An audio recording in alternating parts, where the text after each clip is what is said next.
Pemirsa, kita kembali lagi dalam program Tafsir Al-Misbah mengenal surah Al-An'am dan kita akan lanjutkan tanya jawab. Silakan Ibu, mari. Nama saya Made Afiani Wijaya. Pak Quraisy yang terhormat, mengapa saat sekarang ini rahmat dan berkah adanya tuntunan Al-Quran kurang begitu dipahami oleh generasi muda saat sekarang ini? Terima kasih. Ya, baik. Bukan saja kurang difahami, tetapi kurang dirasakan, ya kan? Nah, kalau kurang difahami itu boleh jadi karena tidak dipelajari, tidak paham, tidak belajar. Kalau kurang dirasakan itu karena tidak diamalkan. Tuntunan ini, sekarang saya mau beri contoh.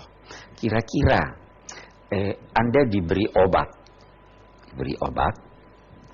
terus berkata, ini obat istimewa, ini obat yang mahal, ini produksi ini. Kira-kira bermanfaat itu kalau Anda tidak makan obatnya? Itu kita di Quran. Tuntunannya itu tidak meresap ke dalam hati kita. Tuntunannya itu bahkan boleh jadi tidak singgah di benak kita. Ada orang kalau tidak paham, apa ini? Dia harus pelajari, baru setelah dia paham, dia hayati. Baru terasa.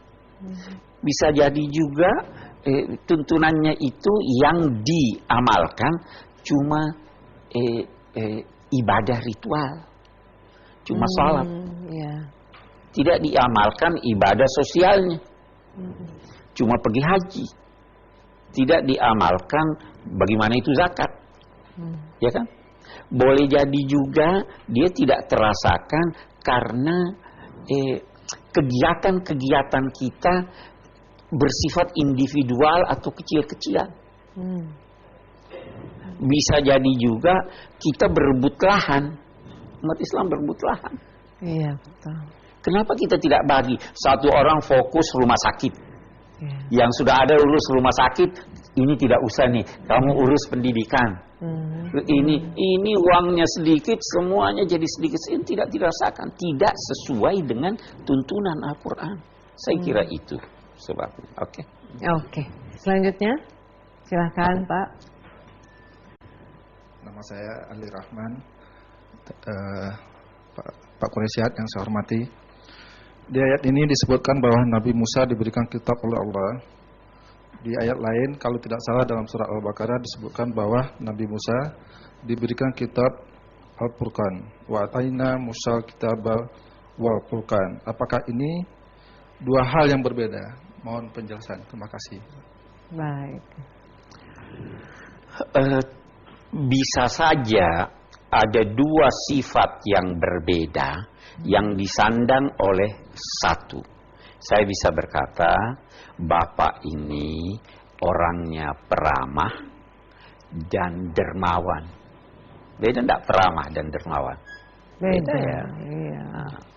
Bapak itu orangnya gagah tapi pemarah. Taurat begitu, dia juga Furqan, dia juga berfungsi membedakan antara yang benar dan yang salah. Jadi saya kira tidak usah dipertentangkan kalau ada yang berbeda ini, karena bisa disatukan. Si A itu ayah, anak, dan menantu.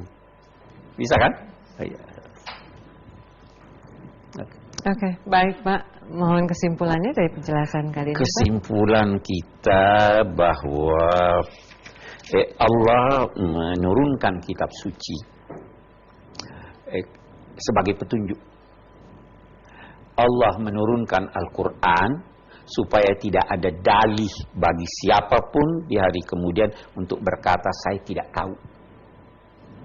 Al-Quran diturunkan untuk dipelajari, dibaca berulang-ulang. Kemudian kalau seorang wafat dan tidak beriman, konsekuensinya berat. Kalau seorang yang beriman tetapi tidak mengerjakan kebaikan, keimanannya pun dikhawatirkan tidak akan membantunya. Itu kesimpulan kita saja. Baik, terima kasih banyak Pak Quraisy. Pemirsa, demikianlah penjelasan ayat-ayat dari surah Al-An'am. Semoga melalui pembahasan ini kita teguh menjadikan Al-Quran sebagai pegangan hidup kita. Insya Allah kita akan bertemu lagi dalam program Tafsir Al-Misbah mengenal surah Al-An'am bersama Pak Quraisy Shihab pada episode yang berikutnya. Wassalamualaikum warahmatullahi wabarakatuh.